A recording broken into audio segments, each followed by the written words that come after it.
Aquí estamos y sabemos que tu palabra es viva y eficaz y más cortante que una espada de dos filos y tiene poder para, Señor, corregirnos, instruirnos, restaurarnos, animarnos, guiarnos, Señor. Y no deseamos que sea un domingo más, Señor. Deseamos que, como hemos cantado, Señor, y hemos venido a tus pies, a tu trono, nos hemos acercado a ti a adorarte, Señor. De igual manera, hoy podamos oír tu palabra, Señor, podamos escuchar la palabra profética confiable, que es tu palabra, Dios, y que esa palabra, Señor, pueda tener un efecto transformador en nuestros corazones, Dios. Que hoy podamos, Señor, a través de ese texto, ver lo glorioso que tú eres, mi Dios. En el nombre de Jesús, amén. Amén. Déjenme, les platico un poco brevemente que una de las cosas que para mí en lo personal han sido más difíciles en la vida es encontrar un ejemplo a seguir, un ejemplo cotidiano en mi vida, encontrar a alguien alguien que inspire mi vida, alguien que pueda ser digno de imitar, alguien, estoy hablando espiritualmente, obviamente, alguien con una fe real, ¿no? Un ejemplo es un modelo a imitar, ¿no? Es un patrón que deseas duplicar, especialmente cuando hablamos de conducta, cuando hablamos de vida, cuando hablamos de carácter, ¿no? Y que en el corazón digas, yo quiero seguirlo porque sé que está siguiendo a Jesús, porque se parece a Jesús, porque huele a Jesús, ¿no? Pablo les dijo a los corintios, es tremendo lo que les dice, sean imitadores de mí porque yo soy imitador de Cristo. ¿Cuántos han escuchado ese pasaje? O sea, diciendo, sean imitadores de mí. O sea, puedo ser un ejemplo, puedo ser un parámetro, decía Pablo a la iglesia de Corinto. ¿Por qué? ¿Con qué seguridad lo dice? Porque él sabe que está siguiendo a Jesús. Porque él sabe que él es ese patrón a seguir. Y espero que demos juntos gracias al Padre por su Hijo Jesucristo, que se hizo hombre para salvarnos.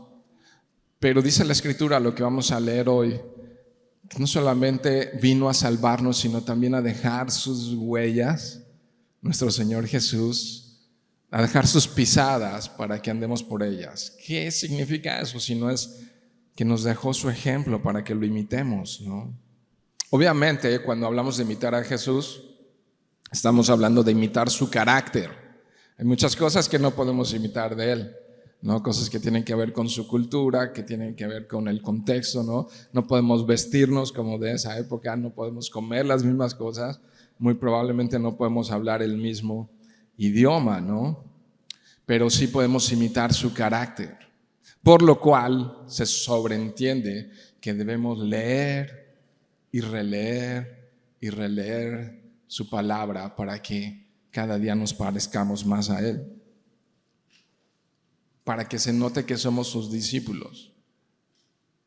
Creo que hay una gran diferencia entre ser creyentes y ser discípulos. Dice la Biblia que hasta el diablo cree, ¿no? Pero ¿qué es un discípulo? ¿Qué es un discípulo? ¿No? ¿Y qué tanto conocemos de Jesús? A veces pensamos que Jesús solamente fue un hombre que sanó a muchas personas, que hizo mucha buena obra social, que les mostró compasión. Pero también la palabra nos dice que fue alguien que predicó con autoridad. Y no solamente, entre muchas otras cosas podemos aprender de él. ¿Recuerdan la escena donde él entra al templo y volca las mesas, lo desaloja y a veces le queremos arreglar ahí como lo hizo, pero con cierta violencia, con un látigo en la mano? El templo se había convertido en un mercado y Jesús puso orden en ese lugar, porque a veces pensamos en Jesús solamente como no lo pintan en las series y en las películas de Hollywood, ¿no? Así, una persona bonachona, pero imagínalo también volcando las mesas en el templo, ¿no? O sea, también no nos debemos de perder eso. Pablo les dice a los creyentes de la iglesia de Éfeso: sean pues imitadores de Dios como hijos amados.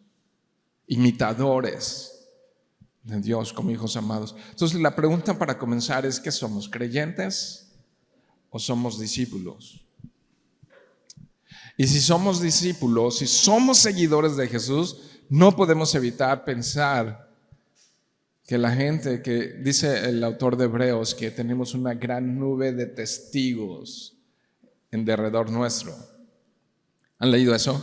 Que tenemos una gran nube de personas a nuestro alrededor. ¿Qué sucede? Que están vigilando cómo es nuestra conducta, ¿no? ¿Y sabes algo? Quizá hayan personas que van a conocer a Cristo solo por mirar tu vida, solo por mirar mi vida. Quizá en una de esas, ¿no? Todos aquellos que nos decimos seguidores de Jesús somos ejemplo a los que no le conocen, a los que jamás han abierto la Biblia, a los que jamás han escuchado el mensaje del Evangelio. ¿Y sabes algo? Lo que decía el pastor Chuck Smith, que el ejemplo habla más que 1000 palabras. El ejemplo habla más que 1000 palabras. Y lo voy a poner en este sentido: no solo cuando hacemos el bien, sino cuando no hacemos el mal. ¿Se entiende eso? Pesa más una vida santa que un donativo para ayudar a los pobres en África. No solamente cuando hacemos el bien, sino cuando dejamos de practicar el mal. Pesa más el ejemplo. El ejemplo pesa mucho. Ese es el título de este sermón. El ejemplo pesa. Pesa más el ejemplo que damos. Pesa más una vida santa que ayudar a todos los huérfanos del mundo. Aunque eso es parte de ese amor, ¿no? Obviamente. Así es que Dios tenga misericordia de nosotros y nos permita ser ejemplo a todos los que nos rodean, especialmente a los niños y a los jóvenes, ¿no? Que están siendo bombardeados tremendamente por esta cultura anti Dios. Dios quiera en su gracia y en su misericordia que ellos puedan ver un poco de Cristo en nuestras vidas y no una copia pirata, una copia chafa. Porque estoy convencido de que el mundo que nos rodea está cansado de la falsedad, de la hipocresía y de la superficialidad, de las vidas egoístas, ¿no? Y el mundo que nos rodea está cansado de las instituciones que deberían de ser para bien. Está cansado del gobierno, está cansado de la iglesia, está cansado de la familia. Dios quiera que en su gracia y en su misericordia podamos ser ejemplo que refleja que somos no solamente creyentes, sino que somos discípulos. Vamos al verso 11. Mira el lenguaje. Dice: amados, yo os ruego como extranjeros y peregrinos que se abstengan de los deseos carnales que batallan contra el alma. Y lo especifica en el verso 12: manteniendo buena vuestra manera de vivir entre los gentiles, para que en lo que murmuran de nosotros como de malhechores, glorifiquen a Dios en el día de la visitación al considerar vuestras buenas obras. ¿Recuerdan la premisa de esta serie? ¿No? El título de esta serie, lo puedes poner, Israel, en la pantalla: cómo vivir en tiempos difíciles, ¿no? Y aquí hay una de las respuestas: viviendo como extranjeros y peregrinos.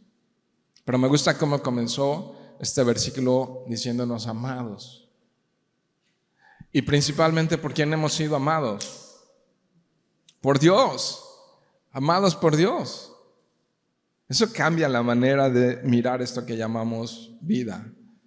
Si nos sabemos amados por Dios, y entonces la actitud aquí es la de extranjeros y peregrinos, ¿no? Así es que si vienes de Guatemala, o vienes de El Salvador, o vienes de Estados Unidos, o vienes de cualquier parte de la República Mexicana, sí, tenemos una identidad temporal, pero tenemos una verdadera identidad que es eterna. Esa es la actitud que deberíamos de tener. Así es que debemos de considerar esto, que el viaje que tenemos aquí, 70, a lo mucho 80, algunos menos. Se nos acaba de ir nuestro amado Claudio, de menos de 28, estaba por cumplir 28. Algunos menos, él ahora está viendo la gloria del Señor, ¿no? Algunos más, algunos menos.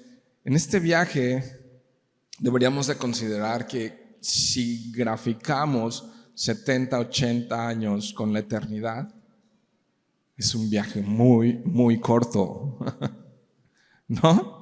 Es un viaje súper corto. Y si es un viaje tan corto, ¿cómo quieres ir? ¿Qué tarifa vas a pagar? Pues una básica, ¿no? O sea, si acaso un backpack o algo así, pero como que no quieres llevar la maleta de 25 kilos y otra extra a un viaje tan corto. No hagas maletas muy grandes, decía un presidente. Ni lleves mucho sobre equipaje. Y yo diría, debemos de viajar con la tarifa básica, no tomándonos tan en serio las cosas temporales, no aferrándonos tanto a las cosas que no van a trascender a la eternidad, haciendo tesoros en el cielo y no en la tierra, ¿no? Un texto muy memorable por muchos creyentes es Hebreos capítulo 12, verso 1 y 2. Dice: por tanto, nosotros también, teniendo en derredor nuestro tan grande nube de testigos, escucha esto, despojémonos de todo peso. ¿Y de qué más? Y del pecado que nos asedia, y corramos con paciencia la carrera que tenemos por delante. A ver si puedes poner, Israel, verso 2, Hebreos 12, 2. Si no lo han encontrado, es importante porque esta es la clave de todo. ¿Qué dice el 2? Puestos los ojos en Jesús, esa es la clave. El autor y consumador de la fe, quien por el gozo puesto delante de él, soportó la cruz, despreciando la vergüenza, y se ha sentado a la diestra de Dios. ¿No? Entonces, amados, yo os ruego como extranjeros y peregrinos que os abstengáis de los deseos carnales que batallan contra el alma. Entonces, qué interesante es esto, porque hay batallas contra mi alma. ¿Y dónde está el enemigo? ¿Cuál es el enemigo a vencer? La carne. ¿Y dónde están esos deseos carnales o pecaminosos? Están dentro de mí. ¿Se dan cuenta? Y algunos dicen: pastor, ¿dentro de usted? Sí, están dentro de mí y también dentro de ti. No, esas batallas están dentro de nosotros. El mayor enemigo está dentro de nosotros. No, está en mi mente. Y son los deseos que van contrarios a Dios. Pero cuando tenemos este entendimiento de extranjeros y peregrinos, nuestro sistema de valores cambia radicalmente. Cambia la manera en la que vivimos, ¿no? Porque sabemos que estamos caminando, solamente vamos de paso hacia un lugar de justicia, de paz y de dicha permanente. Entonces no está aquí la plenitud de nuestras vidas. Está el día que nuestros ojos miren al glorioso Señor Jesucristo. Así que debemos de recordar esto. Yo me tengo que recordar esto todos los días, que soy extranjero y peregrino. Y el dolor y la frustración y todo esto solamente me está diciendo es que no has llegado a tu lugar. Y las pruebas y las dificultades solamente están anunciando que no hemos llegado al destino. Por eso anhelamos tanto ese día. Por eso la creación gime y gemimos diciendo: Señor. Y dice que nos abstengamos entonces de los deseos carnales. Esos deseos carnales que batallan contra nuestro propio yo, contra nuestra alma. Vayan un momento a Gálatas capítulo 5. Este capítulo 5 de Gálatas es muy explícito, Pablo, en hablar de cómo se mira una vida que anda en la carne y cómo se mira una vida que anda en el espíritu. Yo solamente quiero leer la porción que habla acerca de cómo se mira una vida que anda en la carne. Si estás allá, Gálatas capítulo 5, doy tiempo para que lo encuentren, versos 16 en adelante. ¿Ya están allá? Cuando estén allá, digan algo. Gracias. Ok, vamos al 16. Digo pues, andad en el espíritu y no satisfagáis los deseos de la carne, porque el deseo de la carne es contra el espíritu y el del espíritu contra la carne. ¿No te suena eso a batalla, a guerra? Y estos se oponen entre sí para que no hagas lo que quieres. Verso 18, pero si son guiados por el Espíritu, no están bajo la ley, dominados por eso, ¿no? Y luego explica, verso 19, y manifiestas son las obras de la carne, que son adulterio, fornicación, inmundicia, lascivia, idolatría, hechicerías, enemistades, pleitos, celos, iras, contiendas, disensiones, herejías, continúa en el 21, envidias, homicidios, borracheras, orgías. ¿Y qué le faltó?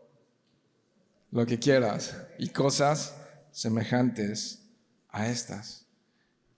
Y luego viene una tremenda amonestación que deberíamos abrir los ojos, acerca de las cuales les amonesto. Ya se los he dicho antes, que los que practican, ¿no? ¿Qué significará practicar? ¿No? Que lo hacen de manera consistente, tales cosas que no heredarán el reino de Dios. Así es que, wow, ¿no? Estas prácticas nos destruyen nuestra fe, pero en el contexto del ejemplo pesa, no solamente nos destruyen nuestra alma y nos destruyen a nosotros mismos, sino también la fe de otros. También destruyen la fe de otros. El pecado tiene efectos muy nocivos, sumamente nocivos, ¿no? Por ejemplo, la fornicación. Estaba leyendo y compartiendo con mi esposa estos días que la Organización Mundial de la Salud destaca que cada 24 horas, más de 1 millón de personas adquiere alguna enfermedad de transmisión sexual. O sea que al año más de 365 millones de personas adquieren una enfermedad de transmisión sexual. Y esa enfermedad no solamente afecta o lastima a la persona que adquiere la enfermedad, sino a su propia familia. Produce divorcios. He contado alguna vez con ustedes una historia que me impactó mucho. Estaba yo esperando un vuelo en el aeropuerto de Cancún y pues empecé a conversar con la idea de poder compartir el evangelio con un hombre que llevaba un buen tiempo ahí sentado junto a mí, y era un cubano que empezamos a platicar y tomó confianza y se puso a llorar conmigo porque decía: tiene 3 años que no veo a mi familia, vine a trabajar a Cozumel, y voy de regreso a mi casa a Cuba, pero no quiero ver a mi familia, no quiero ver a mi esposa. Y la razón es que ella me ha estado pidiendo mensajes que quiere tener un buen tiempo, una relación íntima conmigo cuando yo regrese a casa y yo he adquirido una enfermedad que no es tratable y no quiero contagiarla. Y entonces cuando yo le cuente, eso me va a causar un divorcio, ¿no? Porque pues ella siempre estaba siendo atenta con él y él había adquirido ya una enfermedad terrible. Entonces, es un simple ejemplo, ¿no? De cómo pueden nuestras malas prácticas afectar a otros. Si tú en tu trabajo eres una persona que roba, que miente, que tranza, que hace las cosas de una manera deshonesta, y tú les has dicho a algunos que eres cristiano, probablemente los estás enviando al infierno y no al cielo. Y les estás haciendo tropezar. Y aguas con ser de tropiezo a un pequeño, porque mejor no sería colgarnos una piedra del tamaño de una de molino, una piedra de unos 2 metros que pese unas buenas toneladas y tirarnos al océano, que hacer caer a uno de los pequeños en la fe. No, así las cosas. Y dice entonces, ¿cómo vivir? ¿Con qué perspectiva? Manteniendo buena vuestra manera de vivir entre los gentiles. Podemos, para abreviar, gentiles como no creyentes. ¿Qué les está diciendo? Testifiquen con qué, con su vida. Jesús dijo en Mateo capítulo 5, verso 16, así alumbre vuestra luz delante de los hombres, para que vean vuestras buenas obras y glorifiquen a vuestro Padre que está en los cielos. Lo voy a volver a leer. Esto es Jesús en primera persona hablándonos. Así alumbre vuestra luz delante de los hombres, para que miren vuestras buenas obras y glorifiquen a vuestro Padre que está en los cielos. ¿Te das cuenta cómo el ejemplo predica más que las palabras? Mateo 5:16. El ejemplo es la mejor manera de testificar a otros. Cuando aprendemos a decir no a nuestros deseos carnales, estamos haciendo un gran bien a los que nos rodean. Y mira lo que dije, porque esto es algo que tenemos que practicar. Aprender a decir no a nuestros deseos carnales. ¿No? Les vamos a estar haciendo un bien a todos los que nos rodean. Especialmente, ¿sabes a quién? A los miembros de nuestra familia. Queremos ver a nuestros hijos en la fe, firmes en la fe. La mejor manera es dando un buen testimonio. ¿Qué nos dijo Hebreos? Puestos los ojos en ¿quién? Esa es la mejor manera. Vaya, lo voy a decir en otras palabras. Solo es posible cuando están puestos nuestros ojos en Jesús. Es decir, cuando estamos gobernados por su Espíritu. Porque ¿qué hace el Espíritu Santo? ¿Nos dirige a dónde? El Espíritu Santo siempre hace esto, nos guía hacia Jesús. Y Jesús nos guía hacia el Padre, siempre. Entonces, cuando somos gobernados por el Espíritu de Dios, estamos imitando a Cristo. Y la pregunta es, si no nos estamos pareciendo más a Cristo, entonces, ¿a quién nos estamos pareciendo? ¿No? Y a veces los domingos sí podemos ser maestros del disfraz. Es fácil decir el domingo amén, aleluya. Y allá afuera, mentir, adulterar, fornicar, robar, transar, engañar y vivir de otra manera completamente distinta a lo que decimos creer. No. Nuestro ejemplo pesa, mis queridos hermanos. Nuestro testimonio aleja o acerca a las personas a Dios. Nuestro carácter, no estoy hablando de nuestro temperamento, estoy hablando de nuestro carácter, revela al Dios en que hemos creído. Vaya, revela nuestro conocimiento de Dios. ¿Qué tanto realmente conozco a Dios? ¿O solo sé decir amén, aleluya y orar por los alimentos? Revela qué tan maduros somos espiritualmente. Y entonces les dice, para que en lo que murmuran de ustedes como malhechores. Esto es importante para entender el pasaje, porque está hablando aquí de persecución religiosa. Los primeros cristianos eran acusados de ser herejes, de ser delincuentes, de ser personas peligrosas. Cuando celebraban la cena del Señor, les acusaban de canibalismo. Imagínate eso. No, obviamente todas esas cuestiones eran falsas, pero después, cuando miraban su conducta y su vida, dice el libro de Hechos que decían, se añadían, porque decían, queremos tener lo que ellos tienen, queremos ser como ellos. En Antioquía se les llamó por primera vez cristianos, porque decían, hablan, parecen y actúan como Cristo, se parecen a Cristo, ¿no? Y nos pueden acusar de no adorar santos, pero no nos pueden acusar de adulterio, de homicidio, de borrachos. ¿Amén? No. Una de las falsas acusaciones era que no se sometían a las autoridades, porque decían, Cristo es nuestro rey, ¿no? Así es que tiene que traer Pablo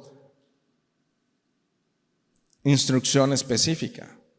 Lo que vamos a ver esta y la siguiente semana es que Pedro aplicó el tema de ese ejemplo y ese testimonio a la sumisión de la vida del creyente de formas distintas, como ciudadano ante el gobierno, como trabajador ante los patrones, como cónyuge en el matrimonio, pero también como miembro de una iglesia, de una congregación.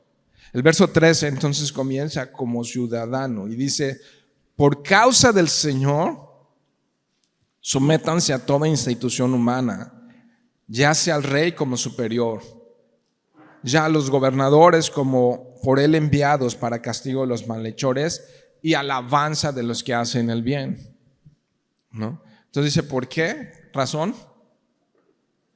¿Por qué razón deberían de pagar impuestos, tributos al César? ¿Por qué razón deberían de respetar las reglas y la ley de Roma? Por causa del Señor. Vaya, si es que amamos a Dios, si es que amamos a Dios, si es que tenemos con una relación con Él, si es que hemos entendido el Evangelio de Dios, si es que conocemos la gracia y la bondad de Dios, ¿no? Entonces Él se convierte en el motivo por el cual nos podemos someter a la autoridad. Miren lo que dice el verso 15. Porque esta es la voluntad de Dios, que haciendo bien hagáis callar la ignorancia de los hombres insensatos, como libres, pero no como los que tienen libertad como pretexto para hacer lo malo, sino como ¿qué? Siervos de Dios. Wow. No como cristianos, dice como siervos de Dios. Y luego dice el 17, honren a todos, amen a los hermanos, teman a Dios. Y entonces, honren al rey. Básicamente lo que les está diciendo Pedro es, no den lugar a las críticas innecesariamente. ¿Qué hay en esa voz crítica con su buen testimonio? ¿No dice eso básicamente? Con su testimonio que hay en aquellos que están hablando mal de ustedes, porque esta es la voluntad de Dios. Significa que si nos sometemos a Dios, nos podemos someter a las autoridades. Ayer les decía a los jóvenes y les dije, bueno, esto lo van a volver a oír mañana domingo. La clave para tener una buena relación con las autoridades es tener una buena relación con Dios. Así de simple. ¿Con qué actitud como siervos de Dios? ¿A quién servimos? A Dios. ¿Qué significa siervos de Dios? Que le pertenecemos a Él. Eso cambia mucho las cosas.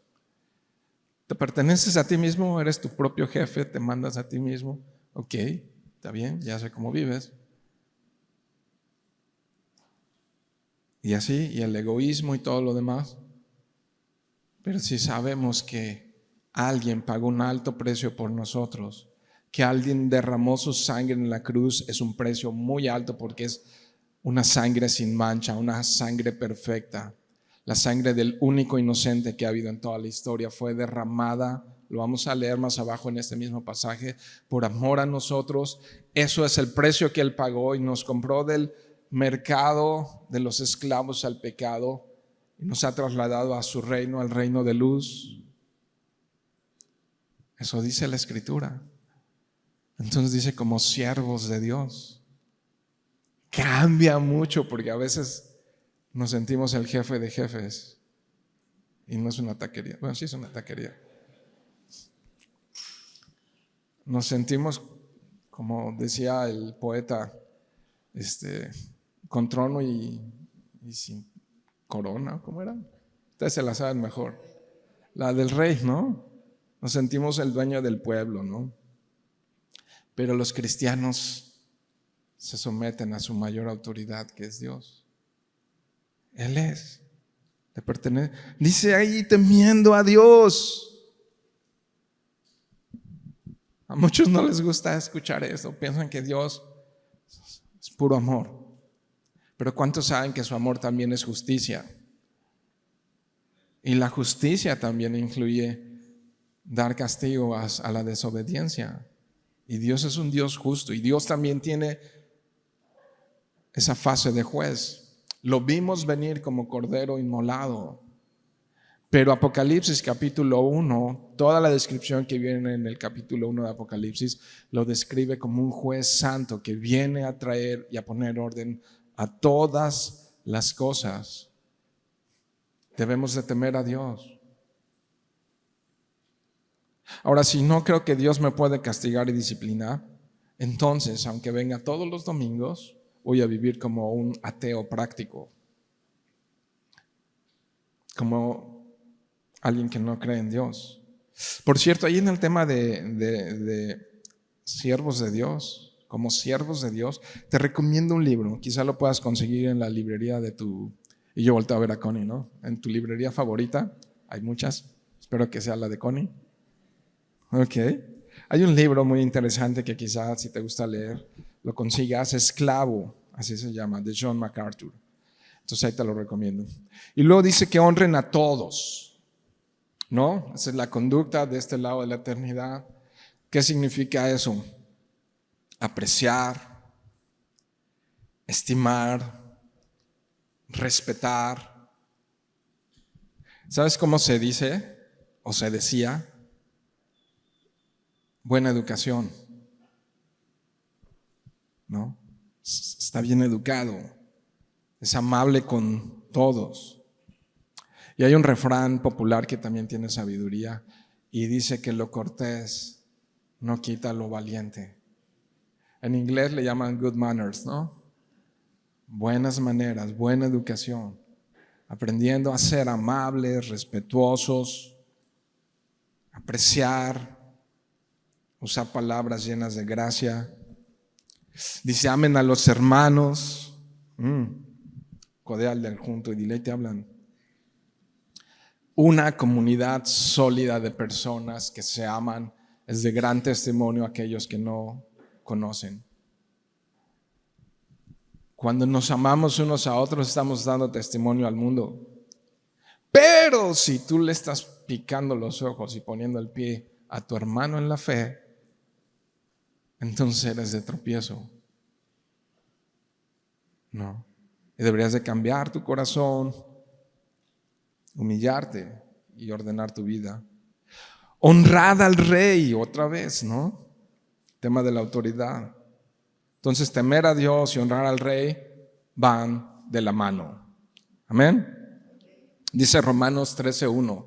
Ahí se los dejo de cita. Sométanse a toda persona a las autoridades superiores, porque no hay autoridad sino de parte de Dios, y las que hay por Dios han sido establecidas. De modo que si alguien, dice el verso 2, se opone a la autoridad, wow, a lo establecido por Dios resiste. Y los que se resisten acarrean condenación para sí mismos. El gobierno romano, mis queridos hermanos, fue uno de los peores de la historia, de los más nocivos de la historia. No era fácil, no era fácil ese gobierno. Y sabes, Pablo les está diciendo, sométanse al gobierno, porque ese gobierno, la autoridad que tiene, les ha sido dada desde el cielo. Y sabes algo, cada uno de esos gobernantes, buenos o corruptos, le van a rendir cuentas a Dios. De tal manera que mía es la justicia, mía es la venganza, dice el Señor. No, mía es la venganza. Cada autoridad va a dar cuentas a Dios. Y este pasaje de Romanos 13 es muy importante, porque entonces la Biblia no me aconseja, sino que me ordena. La Biblia ordena a los creyentes a sujetarse a las autoridades, a obedecer las reglas, recordar que son para nuestro bien, ¿no? La Biblia me dice que toda autoridad proviene de Dios. Por tanto, quien se revela a la autoridad humana, se revela contra Dios. Tal cual hacer a Dios nuestro propio enemigo y querer combatir contra Él, ¿no? La Biblia me dice que la rebeldía siempre trae consecuencias, es inevitable, ¿no? La Biblia me dice que si me sujeto a la autoridad también, voy a vivir en paz y con una conciencia tranquila, ¿no? Quizá los primeros cristianos decían esto, ¿no? Jesús es mi rey, no me tengo que someter a la autoridad.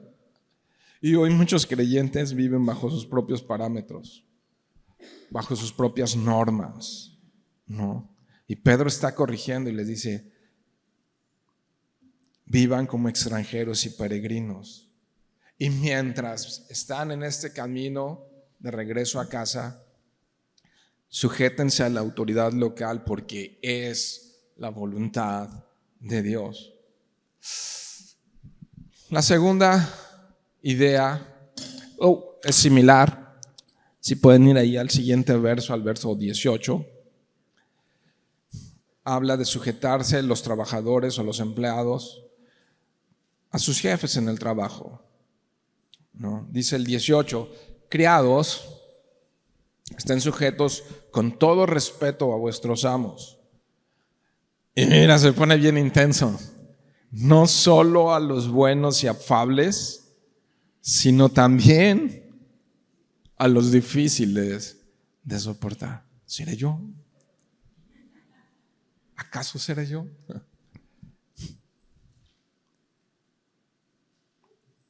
Difíciles de soportar.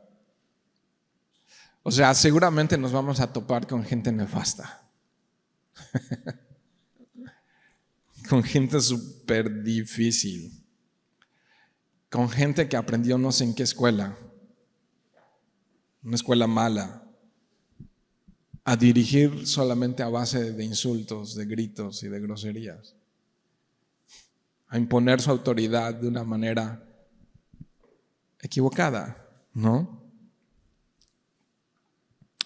Personas que no conocen la gracia que tú y yo conocemos. Personas que no conocen la misericordia que tú y yo hemos recibido.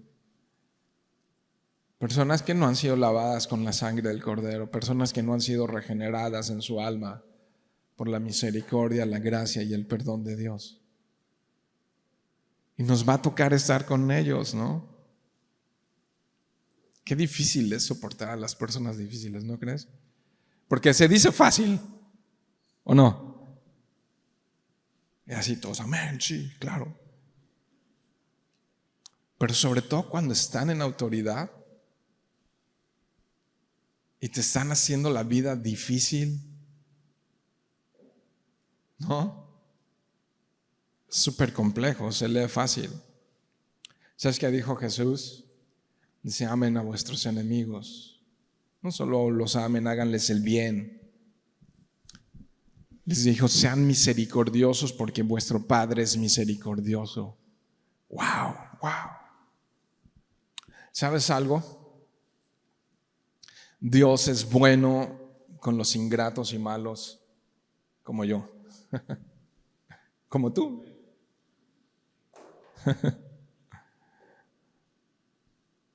Y si hemos sido regenerados por su gracia, si hemos recibido la misericordia de Dios, la misericordia de Dios debe desbordar de nuestros corazones hacia los demás. Hemos sido tratados con misericordia por Dios, por un Dios 3 veces santo. Hemos sido tratados con misericordia. Y si esa misericordia está llenando nuestros corazones, debería de rebosarse, debería de desbordar hacia las personas que nos rodean. Dice el verso 19, mira esto, porque esto merece aprobación. Si alguno a causa de la conciencia delante de Dios sufre molestias padeciendo injustamente, y lo del 20 dice pues, ¿qué gloria es si pecando sois abofetados y lo soportáis? Mas si haciendo lo bueno sufrís y lo soportáis, esto ciertamente es aprobado delante de Dios. Entonces, responder adecuadamente ante las injusticias es algo loable, es algo aprobable, no sé si está bien aprobable, pero es algo que se reconoce, que reaccionamos correctamente ante esas muchas veces injusticias. Y eso es ejemplo que pesa. Es ejemplo que pesa, ¿no? Ahora, sí tenemos que ver algo. Aquí en el contexto, lo voy a volver a decir, ya lo dijimos un momento, pero tenemos que ver el contexto, ¿no? Aquí el contexto es que muchos que se convirtieron a Cristo y eran esclavos y continuaron siendo esclavos, ahora se añadía a su relación con ellos persecución por ser cristianos. Los maltrataban injustamente, les ponían peso y carga adicional simplemente para ver cómo reaccionaban. Pero si ya de por sí, dice Pedro, los maltrataban cuando cometían un error en su trabajo, ya de por sí los castigaban por cometer un error en su trabajo, ¿cuánto más si hacen bien las cosas? Si antes lo soportaban y con cierta causa porque cometieron errores, ahora ¿cómo no lo van a hacer? Porque lo hacen para Cristo, ¿no? Van a recibir aprobación de parte de Dios. Sí quiero explicar el contexto porque hoy ya no hay esclavitud, al menos de este lado del mundo, ¿no? Al menos en nuestro país. Y hoy las leyes protegen de abusos patronales, ¿no? Y ahí es donde también nosotros podemos alumbrar con nuestras buenas acciones. Dice el verso 21, para esto fuisteis llamados, porque también Cristo padeció por nosotros, dejándonos ejemplo para que sigamos sus pisadas. Wow, este verso da mucho a qué pensar. Entonces, para esto fuimos llamados. ¿Para qué fuimos llamados, mis queridos hermanos? ¿Qué dice el texto? ¿Para ser creyentes o para ser discípulos? ¿Y qué hizo Jesús? El mejor ejemplo a imitar. Vamos a verlo el verso 22 y 23. El cual no hizo pecado, ni se halló engaño en su boca. 23, quien cuando le maldecían no respondía con maldición, cuando padecía no amenazaba, sino encomendaba la causa al que juzga justamente. Entonces resulta que Jesús sirvió mediante el sufrimiento. Pero el sufrimiento, ¿a dónde lo llevó? A la gloria, ¿no? Y muchas veces pensamos que responder en la medida de los ataques es como mostrar fortaleza. Pero déjenme decirles que es al revés. No responder con violencia es un símbolo de fortaleza, no de debilidad. Jesús es nuestro modelo, es un ejemplo de poder. Jesús es nuestro Salvador, pero también es nuestro ejemplo. Y dice el verso 24, quien llevó Él mismo nuestros pecados en su cuerpo sobre el madero. ¿No eso ya es injusto? ¿Que el inocente muera por los injustos? No. Para que nosotros, estando muertos a los pecados, queda por hecho que ya no vivimos practicando el pecado, ¿o no? ¿Los cristianos ya no pecan? No, sí pecamos. Y el que dice que no peca es un mentiroso. Pero los cristianos no viven practicando el pecado. Es una gran diferencia entre pecar y practicar el pecado. No. Estando muertos a los pecados, vivamos a la justicia, y por cuya herida fuimos sanados. Me encanta esa expresión. Y obviamente está citando el Antiguo Testamento. Pero aquí lo que tenemos que recordar es que Jesús es nuestro sustituto en la muerte y en la justicia de Dios.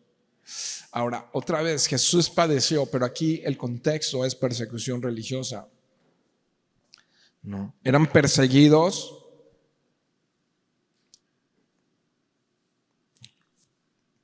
como Cristo por su fe. Eran exhibidos y eran avergonzados por ser seguidores de Jesucristo. Es importante ese contexto para no malentenderlo. Esto no significa que entonces nos querramos rodear de personas nocivas que nos maltraten y así, ya ves, soy más espiritual.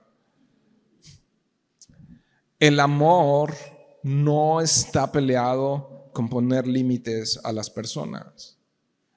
Una persona nunca debe de exponer su integridad física ni emocional así nada más porque sí. Aquí el contexto es que estaban siendo perseguidos por el nombre de Cristo. Pero para las otras cosas, para eso está la ley, para proteger las malas prácticas. Una cosa es hacerles el bien y otra muy distinta es ponerme en el camino de la espada para que me atraviesen. Nuestro mandato, queridos hermanos, es amar, es respetar, es honrar. Eso no significa que expongamos nuestras vidas innecesariamente. Ellos exponían sus vidas por el Evangelio. ¿Se entiende la diferencia? No somos llamados a sufrir por sufrir. Somos llamados a sufrir por causa de Cristo. Dice, para esto hemos sido llamados, para ser más como Cristo cada día. Jesús fue manso y fue humilde. Jesús no fue una persona reactiva. Sus labios fueron santos siempre. Y todas sus acciones, aún limpiar el templo, fueron acciones justas. Y se espera que sus seguidores nos parezcamos un poquitito más a Él cada día, ¿no? Hasta el día de hoy, mis queridos hermanos, el ejemplo de Cristo pesa y pesa mucho, como ningún otro, ¿no?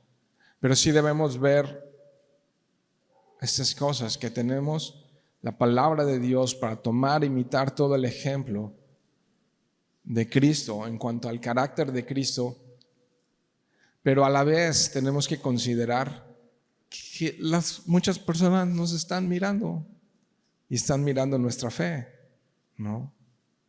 Dice que en Él no hubo pecado, Él fue el Cordero perfecto, sin mancha. De hecho, si recuerdas, Pilato se tuvo que lavar las manos porque no halló culpa en Él. Sabía que estaba juzgando a un inocente. Así que Jesús mostró que podemos vivir aún en circunstancias difíciles en la voluntad de Dios. Nos dijo el pasaje de Hebreos que leímos, el cual por el gozo puesto delante de Él sufrió la cruz. ¿Qué significa eso? ¿Qué significa eso? ¿Sabes? El deseo del Hijo era glorificar al Padre. he acabado la obra que me diste que hiciste, he glorificado tu nombre. ¿Por qué pudo sufrir Jesús la cruz? Por el gozo. ¿Cuál gozo? El gozo de glorificar al Padre. ¿Lo crees? Así es que si imitamos su ejemplo buscando glorificar al Padre, nuestro testimonio puede llevar a muchos a Cristo. Y terminamos con el verso 25. Porque ustedes son, dice así,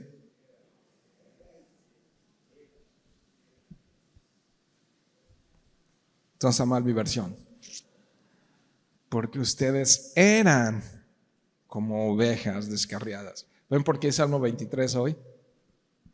Pero ahora han vuelto al pastor y obispo de vuestras almas. Pedro les recuerda que son nuevas criaturas. Amén. Nuevas criaturas. Cada creyente ha sufrido una regeneración en su alma, en su hombre interior. Dice aquí que hemos vuelto al pastor y obispo de vuestras almas. ¿Es Cristo eso en tu vida? Si la batalla es, fíjate cómo termina, ¿no? Al pastor y obispo ¿de qué? De vuestras almas. ¿Y dónde está la batalla? Absténganse de los deseos carnales que batallan contra el alma. Si la batalla está en mi alma y Cristo vive en mí, entonces sí, someterme a las autoridades gubernamentales, sí, someterme a las autoridades en el trabajo, son las primeras dos, pero la principal es someternos al pastor y obispo de vuestras almas. Así termina esta sección. Si no nos hemos sometido al pastor y obispo de vuestras almas, ¿cómo vamos a someternos a los hombres en general? Qué relación tan perfecta hay en el pasaje, ¿no crees? Ya no somos más lo que éramos, esclavos del pecado. Ahora el Espíritu Santo, dice la Biblia, que mora en nosotros, que hemos sido sellados, marcados como propiedad de Cristo. Eso dice la Biblia y yo lo creo. Hemos sido sellados y marcados por su Espíritu. Entonces ya el viejo hombre ya, y con todas esas prácticas apestosas, corruptas, porque en una de esas, mis queridos hermanos y amigos, si tú tienes años cargando una Biblia debajo de tu brazo y diciendo amén y aleluya, y tus obras son contrarias a esto, yo quiero hoy evitar que te autoengañes y que creyendo que eres un discípulo de Jesús, estés siendo engañado a ti mismo. Porque hemos vuelto, ya no éramos más, ya da por hecho. ¿Por qué vivir de esta manera? ¿Por qué ser ejemplo a los no creyentes, a los gentiles? Dice aquí. Porque tenemos un amo y es un amo bueno. Porque tenemos un rey y es un rey inigualable. Porque Cristo ha dado su vida por nosotros. Y esa es la razón suficiente para vivir de esta manera. Me encanta cómo cierra esto. Dice que por su llaga hemos sido sanados, ¿no? Y no solamente se refiere a las cosas físicas. Ya no vivimos controlados por una mente enferma. Ya no somos más esclavos del pecado. No. Nuestro ejemplo pesa por causa de los perdidos, los que no le conocen. Nuestro ejemplo pesa por causa del Señor. Pero también nuestro ejemplo pesa por causa de nosotros mismos. Por causa de nosotros, porque éramos ovejas descarriadas, pero ahora tenemos un pastor y obispo de nuestras almas. Amén. Dios, gracias por tu preciosa palabra. Gracias por tu preciosa palabra, Dios. Gracias por hablarnos una vez más esta mañana. Sabemos que vuelves pronto, Señor. Es inminente tu regreso, pero estás retrasando tu regreso porque no quieres, Dios, que ninguno se pierda, sino que procedan al arrepentimiento y a la fe en tu Hijo Jesús. Así es que hoy, Señor, rogamos que tu Espíritu Santo nos llene de poder para vivir de este lado de la eternidad como es digno de tus discípulos. Que nos ayudes a vivir, Señor, con esas normas de conducta que traen gloria a tu nombre y que dan testimonio, Señor, de que tú nos has salvado. Estoy seguro que tú no quieres rituales ni una vida religiosa, sino tú quieres que reflejemos tu carácter delante de los hombres, porque tú eres el que gobierna nuestras almas. Tú eres el pastor y obispo, tú eres la autoridad suprema sobre nuestras vidas, y eso debe de transformar por completo la manera en la que vivimos, la manera en la que hablamos, la manera en la que convivimos en cualquier lugar. Ayúdanos, Señor, ten misericordia de nosotros para no ser piedra de tropiezo a nadie, Señor, sino que nuestras vidas, Señor, puedan glorificar tu nombre y que ese gozo de querer glorificar tu nombre nos guíe cada día, Señor. Esa es nuestra oración, amado Señor. Y te ruego, mi Dios, también que tu Espíritu Santo pueda tocar la vida, la mente, el alma de los que están aquí, el espíritu de los que están aquí, Señor, y no te conocen, Señor. Y hoy pueda ser ese día en el que les das vida eterna y salvación, Dios. Que hoy pueda ser ese día en el que creen en tu nombre, se arrepienten y reciben tu salvación, Señor, por la fe en tu Hijo Jesucristo. Así es que ruego, Señor, por los que no te conocen aquí, que hoy, allí donde están en su lugar, puedan hacer una oración de fe y decir: creo en ti, perdóname y tómame. Así de sencillo. Si estás aquí, haz una oración así. Si quieres rendir tu vida a Jesús, dile: creo en ti, perdóname y toma mi vida, quiero vivir para ti. Dile así, y Él va a tomar esa oración y va a poner su espíritu dentro de ti, y ahora vas a ser un hijo de Dios. Haz esa oración, no salgas de aquí, te lo ruego, sin reconciliarte con Dios.